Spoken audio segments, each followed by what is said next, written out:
First one out in the pads.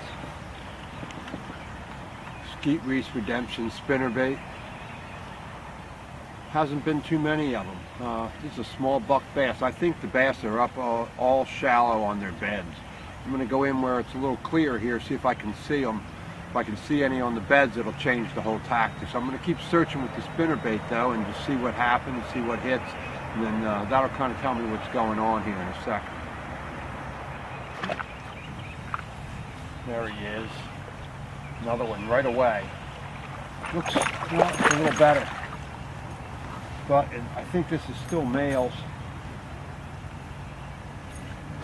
Pretty sure these are still just the males. That one might be a female. Feels like it's got a little eggs.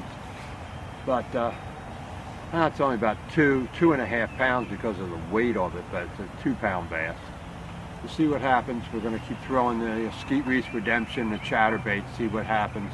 Work the pads, work all the shallow stuff, and get up close. I'm going to put on the Wiley X glasses. I've got an amber lens. Lets me see pretty good down into the water right now, and I'm going to see if I can see any beds, and I'll see you guys in a minute. Okay, there we go. Skeet Reese Redemption. 5.5 pounds. 5.9. Decent bass. Threw into the shallow pads up here, all the way in the back of the spawning cove. I had thrown the chatterbait and a jig earlier. Had no hits at all. Just started pulling the Skeet Reese Redemption right up along the top of the pads, let it hit a pad, then slow rolled it off, jiggled the tip of the bait. Bang! Decent bass. Skeet Reese Redemption. Look at that baby. That's nice, huh? 5.5, Skeet Reese, up in the shallow pads. Look at that. Nice. Shallow pad bass, Skeet Reese Redemption.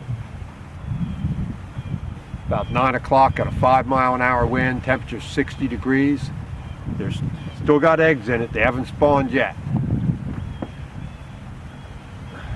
Well, this is real interesting. I'm down by the road, by Route 1. The pads, I thought, I haven't been in here all year, I don't know what's going on. Threw the spinnerbait, threw the chatterbait, nothing. I was just getting ready to leave, and I started shaking the spinnerbait real hard, and fluttering the blade, and pulling back and forth. One came up and swiped at it, about 3.5 pounds. You could see the whole fish, dove right back down and missed it. So I started working them even harder, doing the same thing again. Another one just came up out of the pads, 5.5, 6 pounds easy, and swiped at it like that and missed it again. Now I threw a crankbait through it, they didn't hit it. I immediately flipped in soft plastics where they swiped at it and missed. I threw a Senko at them, and then I threw a couple different jigs in at them. They didn't take it.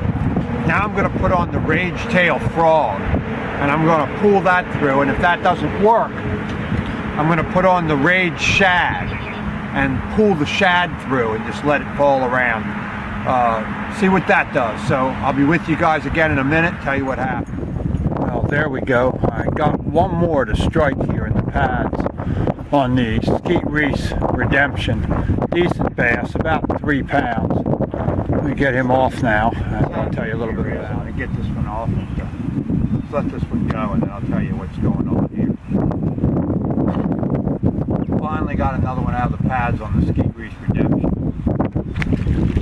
What's going on is there's a mass of really big bass in the pads. They're real reluctant to hit. You can throw the Skeet Reese Redemption at them, they're just real reluctant to hit. But you keep fluttering those blades around with the chatterbait, the spinnerbait, keep fluttering it in and around the pads, really working it over at different angles, and you can get them to hit like that. Okay, here's the last one I'm probably going to catch today. I'm getting ready to go. The bass are located, but boy, they're just difficult to catch. I tried putting on small plastics. I pegged a sweet beaver with an 1/8 ounce tungsten weight, pitched it into where they were, and threw a Senko in at them. But boy, they just don't want to hit it. I finally got another one to hit the Terminator again. They were just swiping at it occasionally. I must have made 1,000 casts. They're all in that phase where they're making beds or on beds. So I'll be getting out of here in a minute, and I'll kind of summarize the day for you. All right, get on out of here, buddy. Well, I'm going to get out of here now. Call it a day, go home and take care of some business, pack up some tackle orders, and get back out here for a day. Bass are on a couple different stages of the spawn. Some bass are actually on beds. The biggest bass that was captured that was a few weeks ago, they're on beds already.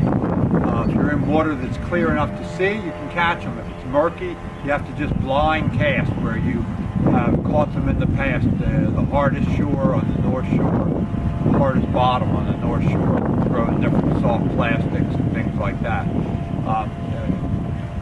Other bass, they're making beds. They're almost impossible to catch, and then some of them haven't gone on yet.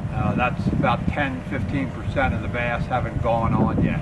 This is going to vary depending where you are, but now's the time to get out there. And this is Steve Von Brandt down here in Sussex County for the Bass College, and I'll see you guys down on the water.